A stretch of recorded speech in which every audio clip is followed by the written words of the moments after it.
When Cynthia came to TurboTax, she had just launched her new side gig, a true crime podcast. I'm a first-rate detective with a golden voice. As her TurboTax expert, I made her second income count by guaranteeing 100% accurate filing and her maximum refund. What did she do with that refund? Find out next week. Switch to Intuit TurboTax and make your moves count. See guarantee details at turbotax.com/guarantees. Experts only available with TurboTax Live. Okay, I don't know if you've noticed, but it's turning more like the good old days of watching television. You might remember that time when you would watch a show and there would be commercial breaks. Yes, where you'd see a car dealer like hawking these low monthly payments, or your local pizza place saying, yes, we have the best buffalo wings ever. Well, what's old is new again. YouTube is now the latest company to offer free shows. Yes, with advertisements. Yes. You'll be able to stream, they say, 4,000 episodes of TV shows for free, as long as you're willing to watch the ads. It's funny. The shows available, they say, includes Hell Kitchen, Andromeda, and also Heartland. But at least think about this. At least the most expensive streaming service has ended along with the pandemic. You know what that was? College. That's right. Hey, welcome to Tech Refresh. It's your weekly fun show about all things digital. Yes, it's called Tech Refresh because that's exactly what it is. And just a quick reminder to rate, review, subscribe, and follow our podcast. And we're brought to you by getthecurrent.com. It's our newsletter. It comes out twice a week. Exclusive links and news. It's fabulous, in my humble opinion, of course. You're going to love it. You can see a sample, and you can get it right now at this address, getthecurrent.com. Now, joining us, as always, with Tech Refresh, we have our amazing content queen, Ali Seligman. Ali, what pearls of wisdom will you be sharing with us all today? I am going to tell you all about the 2021 FBI cybercrime report, some interesting stuff in there, and then my favorite Google Drive shortcut. Ooh, we want to know that. And then our battery bad boy and trusty news director, Ben Bradley. Ben, share with us. Well, Apple isn't the only company that's trying to make it harder for stalkers to track someone. And the back tap on your iPhone isn't just to take a screenshot. No way. Yeah, crazy. And then our magnificent millennial Matthew Heffel. Matt, tell us how we can be smarter. So we're going to talk about the James Webb Telescope as well as a TikTok video that created some controversy. Awesome. Ooh, we always like controversy. And we always like to start Tech Refresh with some important tech developments to keep you in the know. And I'll go first. I have to talk about the Biden administration and the United States and Russia and the Ukraine. Because I guess I should call this segment, We're from the Government and We're Here to Help You. That's right. They put out this generic list of things that every business should do right now. Are you ready? How about number one? There's 8 things. They say use multi-factor authentication. Okay. I guess that's important, and it is, and thank you for that. Number 2 on our list from the government is to deploy modern security tools to continuously look for threats. Okay, yes, hopefully those tools are not based in Moscow, right? Number 3, they say from the government to make sure that all your systems are patched and protected against all known vulnerabilities. Yes. Well. And they want us to change all of our passwords. All right, let's get right on that. Okay. Number 4 is to back up your data. All right, thank you. Yeah. We didn't know that. I like number 4. Do you remember when you'd have like a fire drill in your grammar school and everybody have to go outside? Okay, that's what the government wants us to do. They want us to run exercises and to drill your emergency plans. So you could simulate a cyber attack if you knew what that might look like, and then you can see how you'd react. Number 6 is to encrypt your data so it can't be used. I'm not sure a lot of people know how they would be able to do that. Number 7, okay. Educate your employees to common tactics that attackers use. Okay, I don't know about you, but we still have a lot of people that are falling for romance scams and things that the IRS wants you to pay them with gift cards, okay? And finally, number 8. This is my favorite one of all from the government list that we should do. They actually said this. Work with the FBI and the CISA to establish relationships in advance of any cyber attacks. Okay. All right. Hey, FBI, it's me. Yes, I was just, I thought like I could just call him up and say, "Hi, it's Kim Commando. You want to have lunch before the Russians Sure. attack us?" I mean, because we want to establish those relationships. But seriously, where's the VPN? Where's stop using Russian-based software like Kaspersky? Okay, so there's little question that the Russian is going to retaliate. Okay, so just be ready. The whole big nightmare scenario is really the power grid shutting off all electric and lights. This is serious stuff. We like to joke here on Tech Refresh. So, but you need some things. You need cash, any prescription meds that you take, a generator, enough solar packs, a solar charger for your phone. And remember, always, if the cell phone networks go down, you can probably still text. And we have a list of everything that you need to prepare over at commando.com. All right. So, Ben, you're up next to news. What do you got for us? Well, okay. Next month marks 1 year since Apple released the AirTags. It feels like it's been so much longer because you have all these things about how helpful they are, but then you have all these cases where they're being used to track people and to steal cars. Anyway, they've been rolling out all kinds of updates to proactively let people know when an AirTag is with you, when it's not supposed to be, that it's not yours. Well, now another, I guess, mildly big name in that space is doing the same thing. Who remembers Tile? Oh, Tile. I had those. It's I guess they were mainstream, but not like the AirTags have gone. Even though they've got trackers in all shapes and sizes, they've been around for years. And like I said, everybody kind of forgot about them when AirTags came out. That was just kind of the de facto go-to. But now they've released this scan and secure feature for iOS and Android. Just like the AirTag finding app for Android, though, you have to manually scan. I was hoping for better. Yeah, come on. I mean, so you're just going to keep scanning. I mean, and the problem is that these things are so small and they can be placed anywhere to track anybody without them really noticing. Well, if there's good news for this, you don't need to own a Tile or have an account to use the app. The really bad news, aside from it being manual, is that it can take up to 10 minutes of uninterrupted time to complete the scan.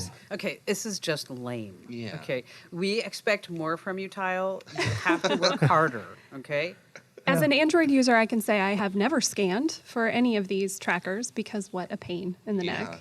Okay, so the bottom line here is that it's really difficult for you to find a tracker on your person, and to rely on technology is just not there. Right? Yeah, and it's kind of, from a marketing standpoint, it's kind of odd. Instead of like, ooh, look at all our new trackers and stuff like this, it's almost like, hey, ours can be used to stalk someone too. So we're gonna, it's like, don't forget about us. So. Yes, exactly. Stalkers. Yes, but this is serious stuff, and Yes, especially it is. if you're in any kind of domestic violence, any type of abuse cases. I mean, stalkers, it's really kind of creepy stuff, and so just make sure that you're aware. All right, Allie, you're up next. You're going to be talking about the FBI's Internet Crime Report. Yes, the new one is here, the 2021 report. And the wildest term that caught my eye, pig butchering. This is not about bacon. It's not about livestock. I will tell you all about it, but first I want to look at the numbers a little bit. Okay, this is our annual look at how bad cybercrime is, and 2021 was bad. A record number of complaints. Americans lost $6.9 billion to cybercrime. Jeez. It was a 7% increase over 2020, but if we look at 2019 to 2021, an 81% jump in cybercrime. Oh my gosh. This is why we are constantly telling you need to be safe online and, giving you all kinds of good tips. Okay, which scams were the most prevalent? The top three, not really any big surprises. Phishing scams, of course. Non-payment or non-delivery scams. So you buy something online and then either it doesn't show up or something that is really not what you expected shows up, which is a bummer. And then personal data breaches. Another big one, Kim, you mentioned it, romance scams. This is where you fall in love with a lovely lady online and she just needs a little tiny loan, please. Just a little bit. Just a little bit of money. But it's not just, Allie, I spoke to a woman yesterday whose 79-year-old mother in Florida called her and said, I'm in love. Since your father died, I found somebody. Yeah, it's not just men. It's vulnerable people. That's really who these kind of scammers are going after. People who've just divorced, lost a spouse, those are really common targets. And then there's confidence schemes. This is the old low risk, there's going to be huge reward, just trust me, I'm going to make you so much money. And then we get back to pig butchering. This is an investment scam where instead of directly asking for money, the scammer convinces someone over time to put more and more and more money into a fake investment app or a website. And then one day the victim goes to take that money out and they can't. Surprise. And they have become a pig fattened up for the butcher. Yeah. Pig butchering. Nice. Exactly. Tech support fraud. This is another big one and one that we warn you about all the time. I thought this was crazy. In 2017, tech support scammers stole about $15 million from people. In 2021, $347 million. So this is huge. If anybody ever calls you and wants to remote into your computer, hang up the phone, please. Please, And please. and do not Google No. tech support phone numbers. No. No. Never. Where is this happening? California, as always, had far and away the most complaints, about 67,000. A shout out to North Dakota, only 670 complaints there. So either they're not reporting or hopefully less of this nonsense is happening there. Speaking of reporting, the FBI wants to know if this stuff happens. This is how all this data is compiled because people like you and me tell them. So if you get phished or scammed or conned out of money or even just end up on a scammy website, let them know. You can do that at ic3.gov. That's the letter I, the letter C, the number 3.gov. So, go do your civic duty and report it. Yeah, all good stuff. We have the FBI, the CIA, the DEA. Which one is the best at finding people? Anybody? Okay, the IRS. Yes, of course. The IRS. Okay, so Matt, into space we go. Zoom into space. So the James Webb Telescope, we've talked about it before. It is the replacement for the Hubble Space Telescope, and it just sent back its first image, and it's incredible. So if you've ever tried to take pictures of the night sky, you're like, oh man, I'm going to take a picture of the moon. It's going to look so cool. You pull out your phone, take a picture. It does not come out good, right? It's always blurry. It's just like a white dot on the screen. Terrible. Well, the James Webb Telescope is up in space, and it is taking pictures of far away planets. One of its main goals is to try to search for planets that might have biological life on it, so exoplanets or Earth-like planets. And in their first image, they might have caught one that is rotating around the sun. But one of the cooler things about this image is that if you look around the outside of the image, not just look at the star, you can see what looks like other stars, but they're not stars. They're whole galaxies in this image. And there's hundreds of them in this one image. Now, this is only their first picture, and it took them around 2,000 seconds to take. So it's much more efficient than the Hubble, which would take days. But over the next few months, around June, we'll be getting the first fully aligned images, and those are set to be just amazing. So look forward to that. Do you know how much it costs them to actually put this telescope together? I mean, how much money we've spent on it? It was in the billions, and I know they had a whole bunch of issues with it. It was supposed to launch like 10 years ago originally, and then it just had issue after issue after issue, and it finally went up at the end of last year. So it's somewhere in the tens of billions. Well, yeah, I mean, absolutely. That cost is astronomical. I thought you were going out of this world. I tried to guess, but I didn't. All right, stay right where you are, because coming up on Tech Refresh, we have some insider secrets and tips to make you sound smarter on your Zoom calls and your Meet calls, and even when you get back to the office. So stay right where you are. How'd you like to hear about how I saved $456 in just 5 minutes? I used an app called Rocket Money. Rocket Money is a personal finance app that finds and cancels your unwanted subscriptions, monitors your spending, and helps you lower your bills all in one place. Can you remember all the free trials and all the other random subscriptions that you've signed up for? Of course you don't, and that's what they're banking on. I love that with Rocket Money, I can see all of my subscriptions in one place. Then if I see something I don't want, I just tap to cancel, and I never have to get on the phone with customer service. Rocket Money has over 5 million users and has helped save its members an average of $720 a year, with over 500 million in canceled subscriptions. Stop wasting money on things that you just don't use. Cancel your unwanted subscriptions by going to rocketmoney.com/Kim. That's rocketmoney.com/Kim. rocketmoney.com/Kim. Hey, welcome back to Tech Refresh. As I like to say, it's your weekly fun podcast about all things digital. And this is part of the show where we like to pass along some insider secrets, because after all, we know that tech does not come with any type of manuals. So I'm going to go first. Like, for example, let's talk about your phone. When it rings, okay, what do you have to do? Well, you take your phone out of your pocket, your purse, and then you want to look on the screen, and then you see who it is. Okay, come on. That is so like 2010, all right? So what you want to do is you want to know who's calling before you pull your phone out of your pocket. So you give your different contexts their own custom vibrations. So you know by the discrete buzzes if it's a call that you can't miss or if it's a call that you can ignore. So what you do is you go on your iPhone and then you get into your contacts, and that's where you can select vibrations for the list. So maybe if it's like, your spouse, your lover, your girlfriend, boyfriend, whoever it is, you have the heartbeat vibration. So you're like, oh, that's nice. And if it's your kid away from college and they want money, so maybe it's just like an alert for you. So you can get fancy and create your own custom vibrations. Also on your Android, you can do the same thing. But, once you set up these vibrations, from now on, you know exactly who's calling without you actually picking up your phone. That's smart. See? Nice. Pretty smart stuff. All right, you're also going to give us a phone tip, right, Ben? Well, I am. So if you have an iPhone, you might already be familiar with what's called BackTap. It came out with iOS 14 back in 2020. It's actually an accessibility setting, so you turn it on, and when you tap the back of your phone, it'll trigger certain actions like take a screenshot, open your camera, lock the screen. But that's all basic stuff, and this is Tech Refresh, so we kind of go beyond the basics. So. Basically, I set up BackTap to turn on and off my patio lights. Of course you did. Of course. I mean, yes. Why would you not, Ben? Well, I know. Yeah. Ben. And it actually wasn't that hard.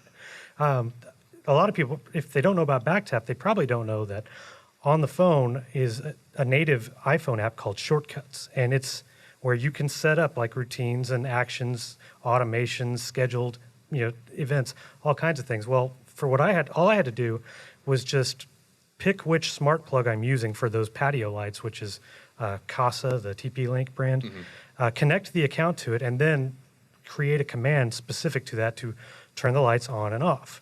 And then once you go back to the BackTap settings, you can choose it from the list of shortcuts available. So now you go outside, you just tap the back twice, turns it on, tap it 3 times, turns it off. I mean, why would you want to open your phone and then open the app and then have to find it, the control, and tap it when you can just do a back tap? I mean... Or, God forbid, touch a light switch. Come on.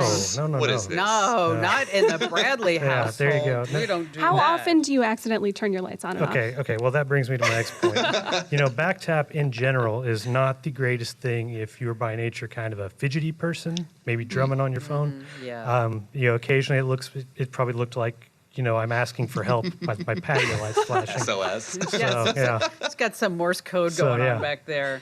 All right. So we're going to write all that up for the website in case you missed and you want to live the Ben life. Okay, Allie, we were talking about this yesterday. This is a great tip. Oh, I love this. Okay, in Commando Land, we use Gmail and Google Drive. I use it for all my personal stuff too. And a shortcut that I use, I think every day, maybe not every weekend day, but every work day is a really handy way to open up either a new Google Doc, a new Google Sheet, or even a calendar entry, a quick little shortcut. And it's using your browser's URL bar. So say you want to open up a new Google Doc. This is basically Google's version of a Word document. You're going to open up your browser, make sure you're signed into your Google account, and then you just type in doc.new. And then a brand new blank document opens up. That's amazing. Just like that. You can do it with Sheets too. Sheets is the Google version of Excel, and that's just sheet.new. And then one that's new to me, I discovered this week, and I've already been using it, is the calendar invite. So it's cal.new. You can also do meeting.new.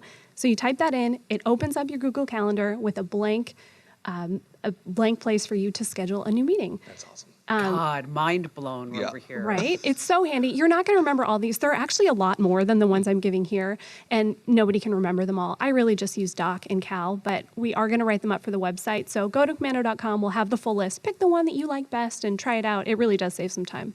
Yeah, that's really a great thing. And what do you call a house elf who edits documents? What do you call a house elf? Okay. Adobe. Adobe. All right, I'm sorry. Okay. All right, Matt, give us a great tip.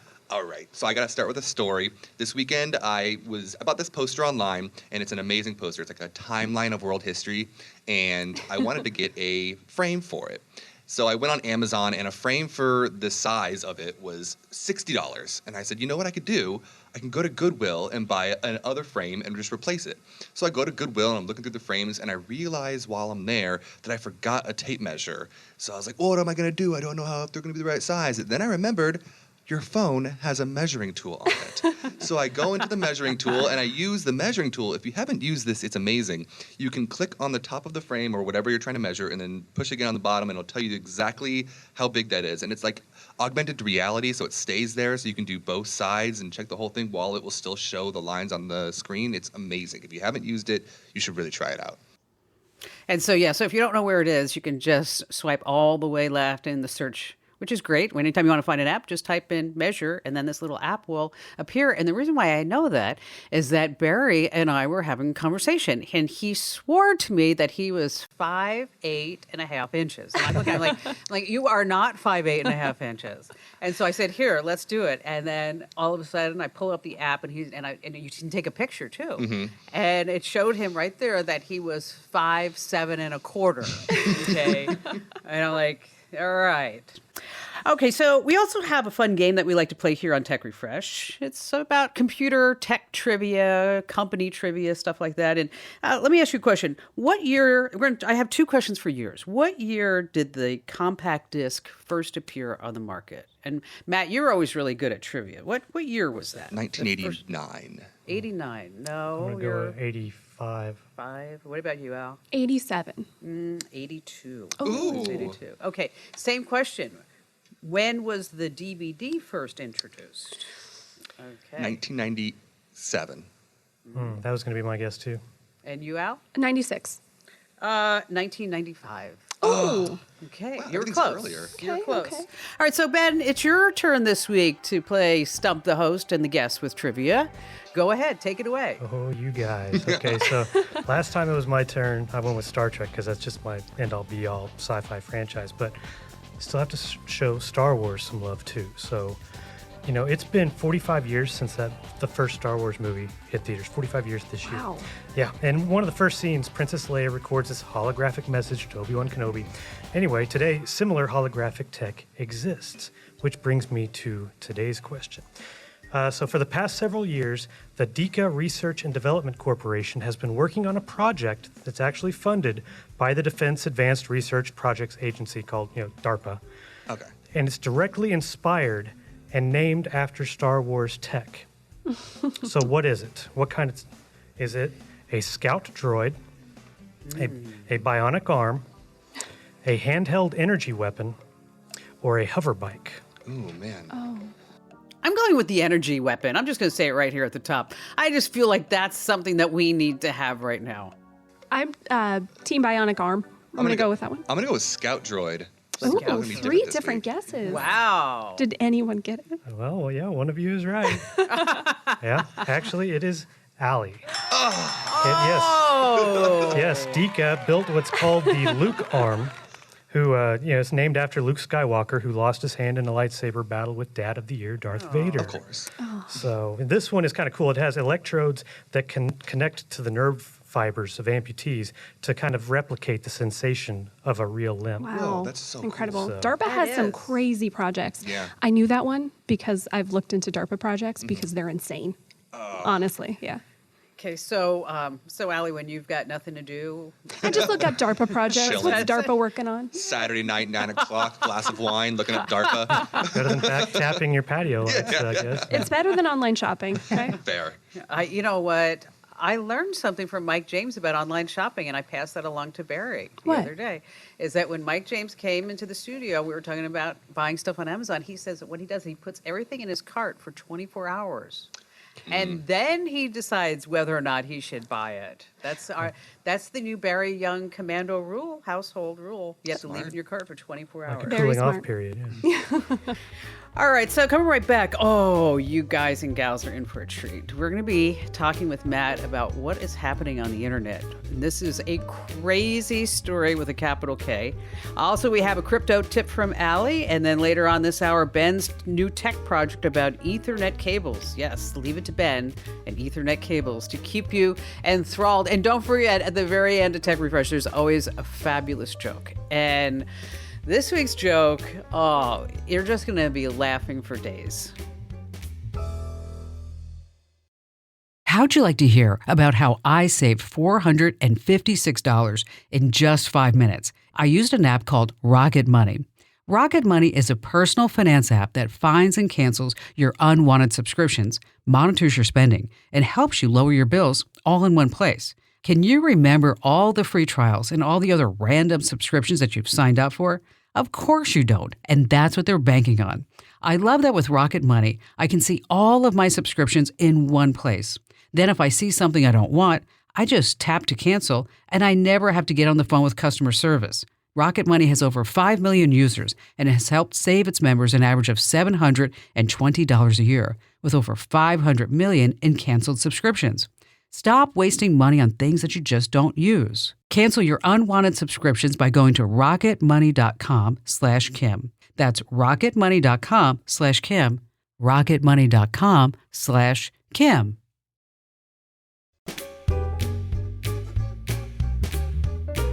Yep, it's Tech Refresh, your weekly fun podcast about all things digital. Just a quick reminder to rate, review, subscribe, share, follow, tell all your families, members, and friends about Tech Refresh. And while you're at it, head over to getthecurrent.com and sign up for our wonderful email newsletter. It comes to your inbox twice a week at getthecurrent.com. So, Matt, you and I were talking about this, and you have to set it up. You have to tell people about this road in Los Angeles and the cars and what happens on this street. So it's a street in Echo Park, just outside of Los Angeles, and it is a hill that is basically straight up and straight down, and people love to get air on this hill. They love to drive up the hill as fast as they can and kind of try to get some air. Well, one guy took it a little bit far this past weekend when he took his Tesla Model S, drove it as fast as he could, and launched it over this hill. Now, I saw this video on Saturday, and I sent it to all of my friends because it's just this insane video of this Tesla just going vroom, and going all over this hill and then smashing and hitting a bunch of cars.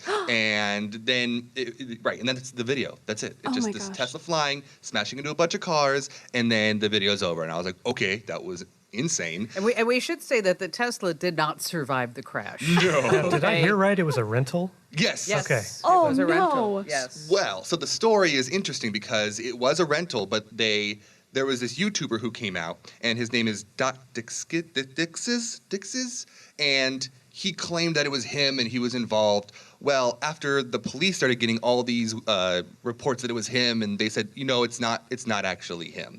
So he's not the one that did it, and it was this whole controversy. But in the meantime, he posted this YouTube video that claimed that the reason he did it was because he was eating these, pot edibles from this dispensary, and he tagged them in the Twitter post, and they immediately responded with, "You will hear from our lawyers." So, but I love his response. So here's this YouTuber who, he's saying, okay, the only reason why I did this with the car is because I was on these edible, THC, CBD, whatever you want to, XYZ thing that he was eating. And then so the company's like, what, you're going to hear from our lawyers. And then this YouTuber writes back and says, perfect. I could really use their help. Okay. Which I thought to myself, that is the perfect response. The next time somebody says to me, Kim Commander, you're going to hear from our lawyer. I'm like, that is so great. I really need their help. I do. Thank you. It is. It's really something. Speaking of Teslas, do you know that they just announced a brand new lawnmower? A lot of people don't know this. It's a brand new lawnmower. It's called the Elon. I'm going to use that one. That's a real good one. All right. So now it's time for our weekly crypto gal tip. Yeah. And Allie, take it away. I am so excited about this. We get questions about crypto all the time. So what better place to talk about it here in Tech Refresh? And what better way to start than with one of these questions? So Patrick wrote in and he said, I want to buy a couple $100 in cryptocurrency. He said, I get that I need a digital wallet to put that in. Where do I get that? I'm lost. I need help. I'm here for you, Patrick. All right, you need to start with an exchange. That is where you exchange your dollars into cryptocurrency. The ones I'm going to recommend, because they're easy and they're safe, Coinbase, FTX, and Crypto.com. Crypto.com is the one I use. I think it's really easy. So once you pick an exchange, you're going to open an account, and you have to do a few things. You're going to verify your identity. Depending on where you go, that means maybe scanning in your license, just providing some details, and then you're going to deposit money into the exchange. You can do this a few ways. You can use a credit card. I wouldn't because the fees are usually pretty high, so I'd pick a different method. You can do a wire transfer. That can take a while. You can just directly connect your bank account. That's what I do because it's really easy, or you can use a debit card. And reminder here, when you're making this account, this is a financial account. This is not a place to reuse a password. So be very, very safe here. Unique password, make sure you're not using it anywhere else. So your account is on, you're verified, you've got money in there, and now you're ready to buy whatever coins that exchange offers. So we'll pretend, Patrick, you want to buy some Ethereum. This is not financial advice. I'm not telling you to buy Ethereum. We'll just pretend. So it's a pretty simple process. It will depend a little bit on which one you pick, but trust me, they want you to buy cryptocurrency, and so they make it really simple. Once you're in there and you've got your money, basically you're going to look at the list of coins, click one, and then you'll be able to buy right there. Now, Patrick, you own some cryptocurrency. You did it. Great. Patrick is smart. He asked that question about digital wallets, right, where it's stored. And at this point, when you bought the coin, a wallet was automatically created for you, and so you have one. The catch is it's under the control of the exchange. That's fine when you're first starting out. You don't really need your own wallet. But once you have a decent amount of money in crypto, maybe you have a few different coins and you want it all to be in one place, you can make your own, what we call a self-custody wallet, which really is just a fancy way to say you control it and everything about it. That is a tip for a different day, and we will talk all about cold wallets and hot wallets and hardware wallets. But there you go. You bought crypto for the first time. And so if you listening, if you have any questions, you want to know about how to get started in crypto, we would love to base these tips around what you want to know. So go ahead and email us. Easiest way is podcasts with an S, podcasts@komando.com. Shoot us a note. We all get that. So be nice. Don't say anything that you wouldn't want Kim or Matt to hear. Yeah, don't say anything mean about Matt. Don't go, especially not about Matt, please. Or Ben. Don't make fun of Ben. Yeah, seriously. No one makes fun of Ben. I have a question.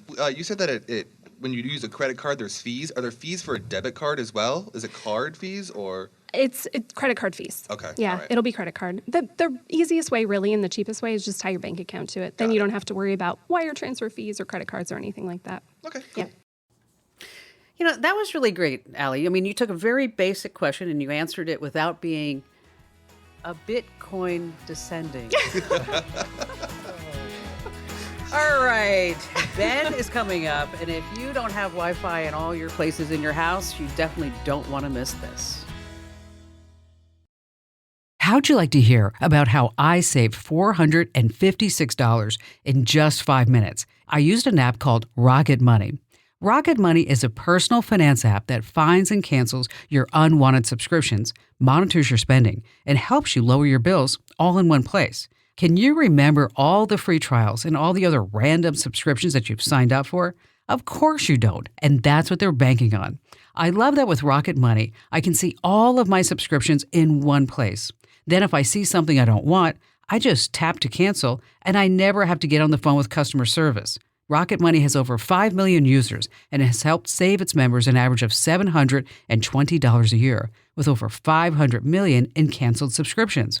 Stop wasting money on things that you just don't use. Cancel your unwanted subscriptions by going to rocketmoney.com/Kim. That's rocketmoney.com/Kim. rocketmoney.com/Kim.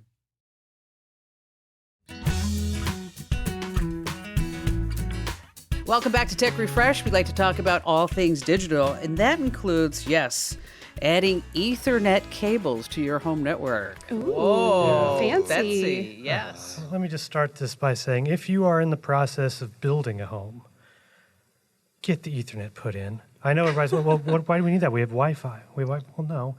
Wi-Fi is great, but you're never going to have the speed that you're going to have on Ethernet. You're never going to have, the ability to connect all these devices seamlessly if you have too many on the Wi-Fi. So if you're building a home, Ethernet is key, because in my case, we do not have Ethernet running through the walls. And, it's around November, December, and I'm tired of the patchy Wi-Fi. Some parts of the house, and this is this is when we have Google Wi-Fi. We have the mesh system, so like 4 of these points around the house. I rearrange them sometimes, and we still have just little dead spaces. So it's like, okay, that's it. To Amazon I go. And Something snapped within this man. Yeah, so I start doing, and I'm using the Measure app. Hey, good. I'm like running walls and stuff like that. So I'm ordering cables. Okay, so it's got to go from this wall up to the ceiling out, and I'm ordering just batches of cables and wall plates and Ethernet switches. And it's like, okay, now I've got all this stuff. That was the easy part, because actually getting it through the existing walls, this is Arizona, so the attic space isn't usable. We've got one of those insulated attics to kind of keep the heat out.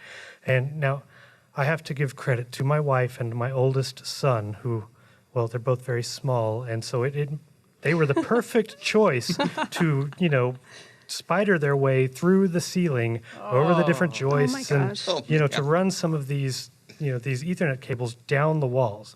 Took a couple days. Once we had, drilled through the walls, grabbed the cables, put plates on, daisy chained some of the Ethernet switches.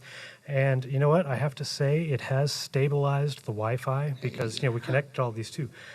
The only issue I'm having now is it's not that fast in a lot of spots. Oh, no. Yeah, we've got gigabit internet, and I'm using gigabit switches and some. So I'm probably going to have to consult our own IT genius, John, Yes. about this and see if he can help. Because yes, running the Ethernet, it's good if you've got a lot of stuff on Wi-Fi. It takes some of that load off to where you can connect everything that can be connected via Ethernet: computers, Rokus, smart TVs, whatever. But it's not always a perfect system if you're trying to put it into a pre-built house. I'm still amazed that your wife went into the attic crawl space. I with was an just Ethernet thinking cable. that. Yeah. Poor Carrie had to get her little self up in the attic, and now your internet's not even that fast. I know. Oh, you know what? You owe her big time. Honey. I know. You really do. All right, so we always like to end Tech Refresh on a happy note with a great joke. Now, this is a joke you're going to want to tell your family members and friends, and so listen closely. You guys ready? All right. So it's about David and Shane. They worked for a small furniture company, and they have invented a new product. It's a new kind of smart shelf. It has everything. It has a built-in wireless charger. There are several USB ports. Part of it could flip up to reveal a screen that could be used as a photo frame or maybe watch videos on Netflix or YouTube. It also is a Bluetooth smart speaker. And keeping it all in this sleek, clean design, David and Shane, they didn't leave anything out. They knew that they could make millions of dollars with this, but the problem was they needed investment money. So David says, hey, you know what? We should go on Shark Tank. And Shane's like, yeah, absolutely. So the big day comes. They've done this whole presentation. David pulls up to the Shark Tank stage and building and can't find Shane. He's nowhere around. Then David gets a phone call from Mary who says, I got some bad news for you, David. Shane was on his way to the Shark Tank presentation and he got into a car wreck. He's badly injured. He's going to be okay, but there's just no way he's going to be able to make the show to pitch the project. David says, oh, no, I prepared this whole presentation with Shane. What are we going to do? We need this. And Mary says, well, I guess you're going to have to give a Shane-less shelf promotion.